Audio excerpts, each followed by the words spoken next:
Well, for those of you who are fans of the channel, you know that I'm not necessarily a fan of the 1970 Pontiac full-size styling, but something was particularly captivating about this 1970 Catalina Coupe with about 32,000 original miles. I think it's finished in a color called Bermuda Blue, but it could be mint turquoise. It's a little hard to tell from the lighting. Regardless, I thought that this one was actually a pretty handsome car despite its overly large schnoz, and thought I would just talk a little bit more about it. So 1970 was the last year of this particular body style that ran from 1965 to 1970. And before I get into my commentary on the styling, I will just say that these really are great driving cars, the 65 to 70 Pontiacs. And the 70 was the first year of the Pontiac 455 and the only year for the high compression 455. Now, unfortunately, the 455 was not standard in the Catalinas. It was standard in the Bonnevilles, but here, this particular car is equipped with a 400 cubic inch Pontiac V8 outfitted with a 2-barrel carburetor. Still not a bad engine and quite gutsy for the time. But before we get into the mechanicals, let's talk about the styling. And clearly, the most interesting part, shall we say, of the 1970 Pontiac styling is that schnoz and the huge bumper with that big chrome section in the middle there and the split grille.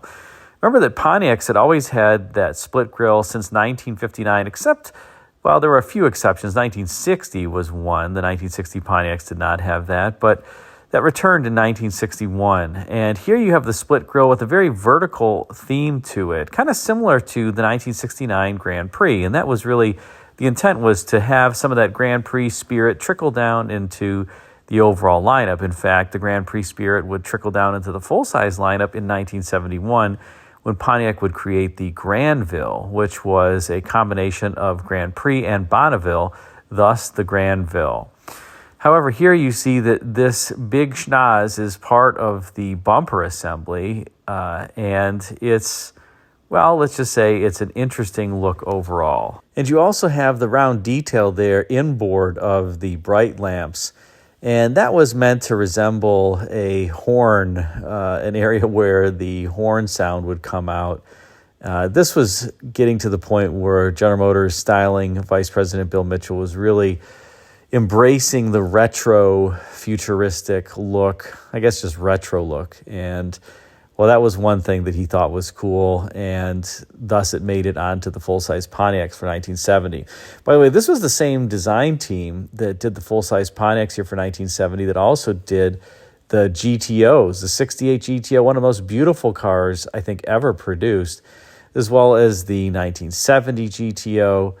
And that was led by a gentleman named Bill Porter, who was a longtime Pontiac studio chief, later became the Buick studio chief, even into the 1990s, where his team executed the 1985 Buick Electra and the 1995 Riviera, among other cars. But I must say, one of my favorite details about this car is take a look at the fender peak there and this beautiful crease that runs in an undulating manner atop the fender peak, kind of goes up and then down and then continues on through the door where it forms a beautiful shoulder. Notice the door has that shoulder in between that crease and the window glass, a little bit like Lincoln's in the trough that was on the Lincolns of the era.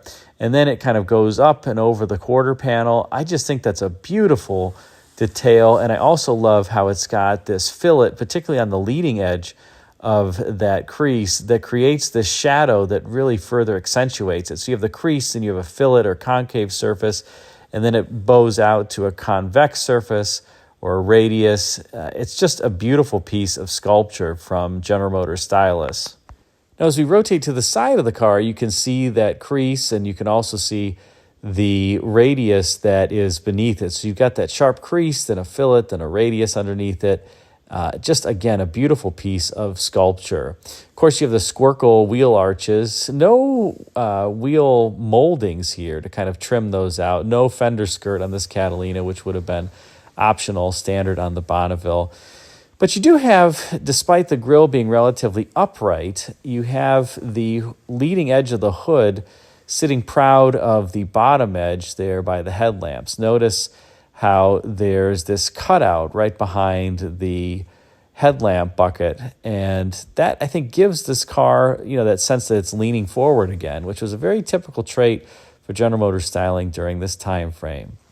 Of course, you have the concentric ring wheel discs, which I kind of liked. And that would be something that I believe General Motors styling Vice President Bill Mitchell also liked, because he would replicate that on his final car that he styled, the Pontiac, well, we'll call it the Pontiac Phantom. It was based on a Pontiac, but the General Motors Phantom might be another term for it. A two-door coupe that was really his, we'll call it, sign-off project when he retired from General Motors. He intended to actually keep it, and Pontiac had funded it, but I think the upper management had learned that Bill Mitchell wanted to keep that car, thought it was ridiculous and exorbitant, said no, and, well, he was really pissed. But Pontiac funded the design of that Phantom and, well, at least got it to the show circuit, although it was only a roller. It was not a drivable car. Now, as we rotate around to the rear, let's call it three-quarter-ish view, you can see that crease that I was mentioning that forms the leading edge of the fender continues alongside the body, kind of kicks up over the rear wheel, and then you have a similar type of form out back where you have the crease that forms the top of the quarter panel, and then that transitions into a fillet, a concave surface that transitions to a radius or a convex surface. And it's very similar to the front, and I have to say, I think it's extremely elegant. This isn't normally a car that I like, but this one is speaking to me, I have to say. On top of that, you have the C-pillar with this beautiful crease in it that kind of breaks up what would otherwise be a rather monotonous C-pillar. And by this point, you don't really have the fastback coupe anymore. That was a trend that General Motors stylists had really emphasized in the mid-1960s. But by this point in 1970, you've got a more vertical backlight and a more formal C-pillar. But again, I think this car looks good. Now, notice the tail lamps here. You have these kind of horizontal cathedral-like taillights. It almost looks like the 1975 Olds 98's taillights, but rotated 90 degrees on either side, and very tiny reverse lights that are inset there. This bumper is a full-width bumper, but it's also, let's just call it a decorative bumper. I do like how the crease from the quarter panel transitions into the bumper. And you've got a relatively simple deck lid, but I do enjoy the kind of canted surface there where the deck lid is relatively flat. It does taper slightly, as do most General Motors cars in this area. They have these tapered deck lids. But that taper is accentuated by how that deck lid transitions with that relatively dull bend in it that allows it to then transition into the bumper. And that gives the rear end of this car a rather slim look, and those tail lamps that are oriented horizontally give it a wide look. So cars always look good lower, longer, wider, and that's really what this rear end treatment is trying to do. Very simple deck lid, though, otherwise, just kind of this crease that runs down the middle and through the T in Pontiac. And here we have the other side, a rear three-quarter view. Again, just this beautiful top of the fender crease that runs the full length of the body. I love how it kicks up over the rear wheel. Again, this is just, this 1970 Pontiacs aren't my favorites, but this one I think is actually pretty gosh darn gorgeous. And I don't know about you, but I do like those concentric ring wheel covers. What do you think of them? I actually think that they look pretty good on this Pontiac. Now, as we transition to the interior, remember this is a Catalina, but unfortunately, by this point, General Motors was starting to scrimp on interior materials. Pontiacs had real wood in them in 1965, 1966, for example, but by 1970, even the Bonnevilles had fake wood. The Catalinas didn't have real wood back in the mid-1960s, but here, all of the Pontiacs got this fake wood on the instrument panel as well as the door panels. And this Catalina just has the standard old bench seat. The fabric looks rather nice, the fabric and the vinyl combination. But it's just not, let's say, the finely detailed Catalina interior that you would have received if this were a mid-1960s Pontiac. One good thing, though, that you did get in your Pontiac was you didn't get a total gauge cluster that was devoid of any, let's say, gauges themselves aside from the fuel gauge. Here you have the fuel gauge on the right, which I love. It says gasoline. And then on the left, it's hard to see, but that's a temperature gauge, which was relatively rare on General Motors cars of the era. You normally get the idiot light, but here you did get a gauge. And this is an air conditioning equipped car, so you have the upper register vents and the climate control there to the right of the gear shift, and an AM radio. So this is a relatively basic car aside from air conditioning. But you know what? These Catalinas drove great, even with the standard 400 cubic inch two-barrel. We'll talk about the powertrains under hood now. And now let's turn under hood for a minute. This particular Catalina is outfitted with the high compression 400 cubic inch two-barrel V8.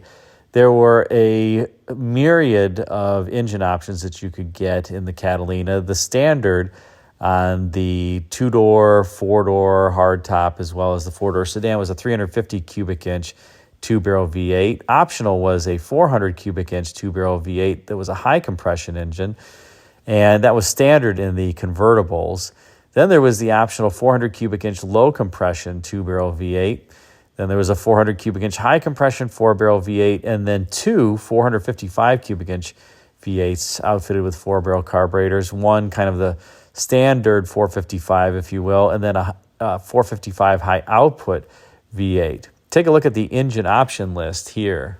And more specifically, you can see that standard 350, there was a low compression 350, made 255 horsepower. The standard 400 cubic inch V8 that was standard on convertibles and wagons, but available in all the other cars, made 290 horsepower. That was the high compression 400 two-barrel.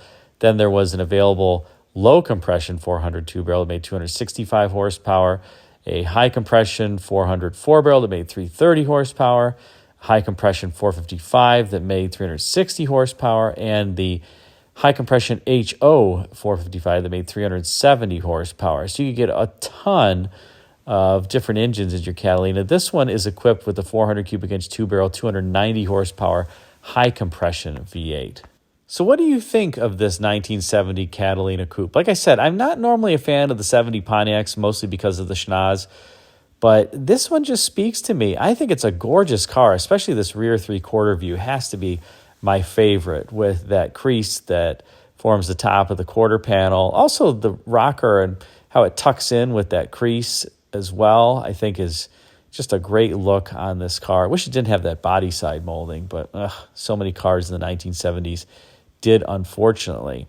So where would you rate this on a scale of 1 to 10? 1 being ugly and 10 being gorgeous. You know, I got to put this closer to the upper end of the spectrum. I think I'd put this at maybe even an 8. It's just a beautiful car. Now, it would perhaps be better if it were an executive because, well, that's a great name for a Pontiac model. It was no longer the Star Chief or the Star Chief Executive. By this point, it was just the Executive. But this is the Catalina, and I think it's pretty sweet as it is. Let me know what you think. Put a comment in the comment section. Thanks again for watching.